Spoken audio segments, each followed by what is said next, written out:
nama saya Keisha Syafa Zaira dengan 3 digit NIM terakhir 048. Saya dari kelas B, TRO 24. Di sini saya akan menjelaskan terkait Free Orthows middle. Jadi berbeda dengan bare metal klasik yang lambat dan saling tunggu, Free RTOS ini akan memecah fungsionalitas menjadi unit-unit mandiri atau task. Dan hasilnya, sistem yang lebih cerdas, responsif, dan tidak mudah ngehang. Untuk super loop, jadi dia satu loop ini menanggung beban seluruh sistem. Sedangkan pada Free RTOS, tiap task ini merasa memiliki CPU eksklusif.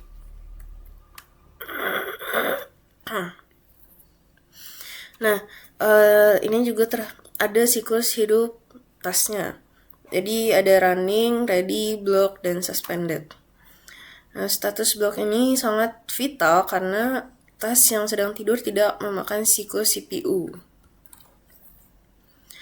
Nah, ini ada beberapa primitive scheduler dan proses context switch. Jadi untuk aturan Mandora scheduler, CPU akan selalu diberikan kepada task berstatus ready dengan prioritas paling tinggi, jadi tidak ada kompromi. Dan preamp, jadi jika task penting bangun, task rendah langsung dihentikan paksa di tengah jalan. Nah, konteks switch-nya, nilai register task lama disimpan ke stack RAM miliknya, lalu membuat register task baru ke hardware CPU yang pergantian otak secara instan. Nah, terdapat 3 aturan pada ISR atau Interrupt Service Routine. Yang pertama, hit and run. Jadi, jangan menghitung beban berat dalam interrupt. ISR harus super cepat. Lempar kalkulasi berat ke dalam task atau deferred interrupt processing. Lalu, yang kedua, akses terbatas. Jadi, dilarang kelas memakai fungsi standar RTOS di ISR. Dia wajib gunakan varian berakhir from ISR. Contohnya, X malver give from ISR. Lalu, kurangi latensi picu context switch. Dia akan memanggil fungsi port yield from ISR di akhir ISR agar CPU langsung ke task tinggi tanpa harus menunggu ketukan sistem berikutnya. Nah, mengapa kita membutuhkan IPC? Task di dalam Free RTOS bekerja secara asinkron. Mereka hidup di dunia sendiri. Untuk mencegah tabrakan data atau race condition atau mengatur alur kerja yang kompleks, mereka membutuhkan alat pengatur lalu lintas yang disebut Inter-Process Communication atau IPC. Lalu ada binary semaphore, dia estafet sinyal ISR ke task. Dia berfungsi sebagai bak bendera sinyal biner hanya bernilai 0 atau 1. Nah, tugas ISR murni hanya mengabarkan ada objek terdeteksi, sementara tugas memproses objek tersebut sepenuhnya dilakukan oleh task di tingkat perangkat lunak. Jadi, yang pertama, pin sensor hardware akan memicu interrupt atau ISR. Lalu ISR melempar bendera virtual ke atas atau give from ISR. Yang ketiga, task yang tertidur seketika terbangun menangkap bendera, lalu memproses data. Lalu ada mutex dan solusi VIP bypass atau priority inheritance. Mutual exclusion atau mutex merupakan gembok eksklusif untuk melindungi shared resource seperti bus I2C atau SPI. Jika task A sedang dipakai, task B harus tidur menunggu. Priority inheritance jika task prioritas tinggi tersandung karena menunggu mutex dari task prioritas rendah. Free RTOS otomatis menaikkan prioritas task rendah tersebut menjadi status tinggi sementara. Hasilnya task tersebut cepat selesai, melepas gembok, lalu prioritasnya dikembalikan normal, mencegah kebuntuan sistem atau priority inversion. Lalu ini ada queued dan event groups. Jadi kalau queue ini merupakan antrian data, dia akan mengirim data nyata bukan sekedar sinyal. Dengan struktur FIFO, first in first out, yang bersifat pass by copy, seluruh variabel diamankan dan diduplikasi ke dalam buffer, yang sangat andal untuk menjaga integritas lalu lintas komunikasi serial UART. Dengan kalau event groups, dia sinkronisasinya dengan logika bitwise atau AND atau OR. Dia akan menunggu banyak kejadian sekaligus. Contohnya, task hanya akan dieksekusi jika koneksi WiFi aktif N, dan data sensor tersedia. Nah, ini matriks integrasi hardware otomatis. Jadi untuk GPIO atau LED yang gunakan Vitas delay atau non-blocking, pantang memakai delay biasa. Rotary encoder, dia perlu meletakkan kalkulasi arah kecepatan di ISR, lalu lempar data mentah via XQ send from ISR ke tas kontrol PID, lalu UART RSATX, eksekusi interupsi RxNE memindahkan karakter ke dalam RxQ. Text parser akan bangun memproses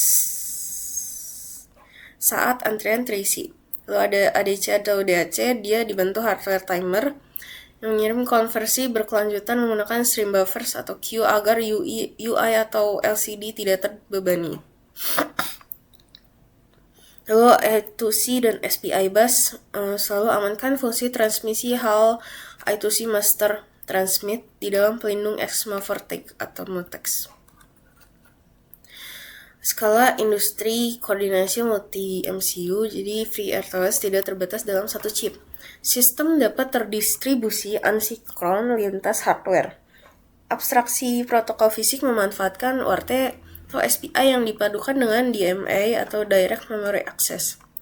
Sebagai jalan tol super cepat, bebas hambatan CPU, distribusi objek logis MCU-A membungkus data status menjadi format struct binary. Begitu MCU-B menerima paket ini via interupsi RX, ia menjalankan X event group set bits from ISR. Efeknya, tas aktuator di chip yang berbeda terbangun seketika. Sistem bereaksi seolah-olah dalam satu otak yang sama.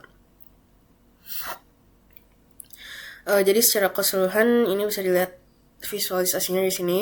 Jadi dari deteksi perangkat keras, kebangkitan interupsi, manajemen data yang aman, hingga komunikasi antar chip, semua komponen bekerja dalam satu orkestra deterministik.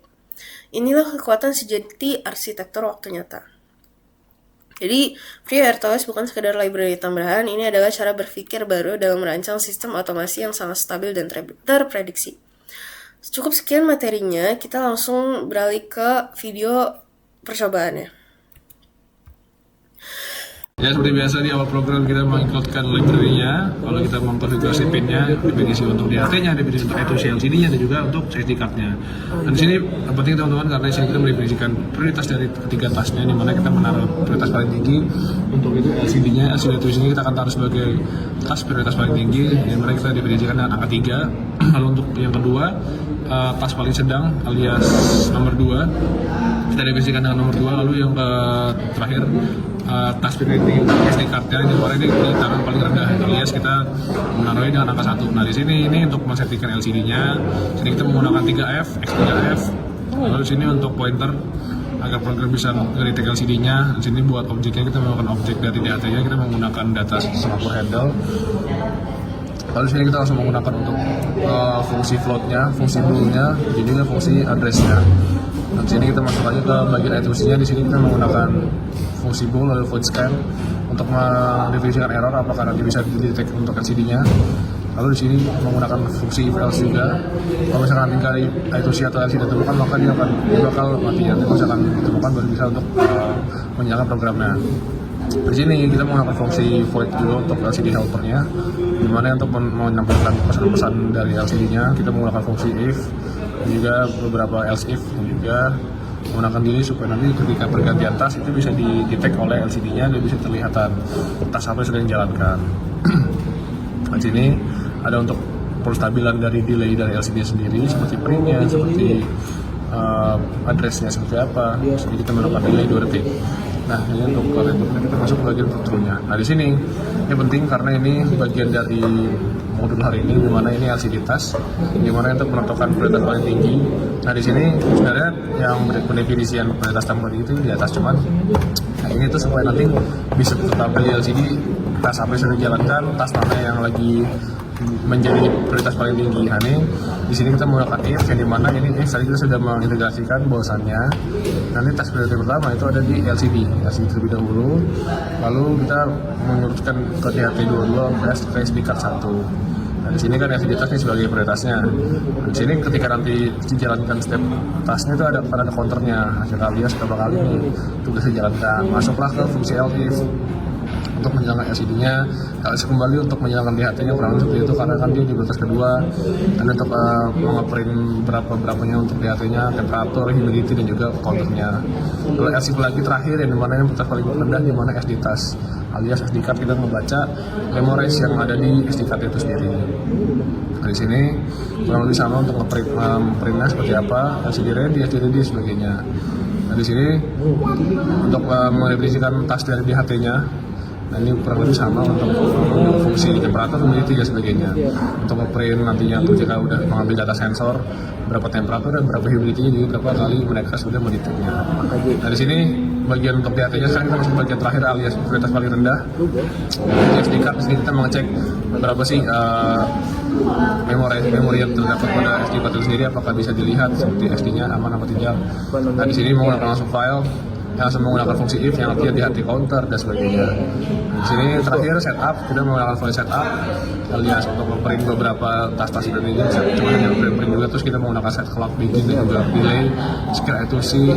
Di sini kita menggunakan fungsi if. Nah, di sini menggunakan fungsi smart take.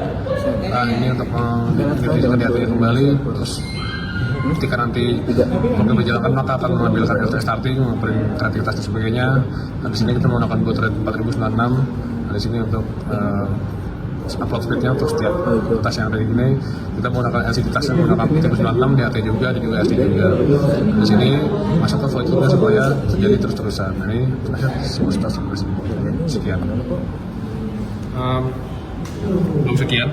Jadi kita coba wiringnya. Sekarang kita coba bakal running ke programnya. Nah, kita langsung ke start monitoringnya aja. Jadi di sini dia bakal ngedetek semuanya, screen device dan sebagainya. Woi. Oke. Oke, bentar ya. Udah. Ini nyobain. Oke, ini error. Teman-teman. Nah, ini udah masuk nih data-datanya. Nah, ini kan dia menjalankan setiap tas yang ada gitu kan, ada 3 tas. Nah, 3 tas itu bergantian teman-teman. Nah, nanti ini bakal terbaca di sini. Setiap tas yang dijalankan tuh bakal seperti ini. Itu kan ada counternya tuh.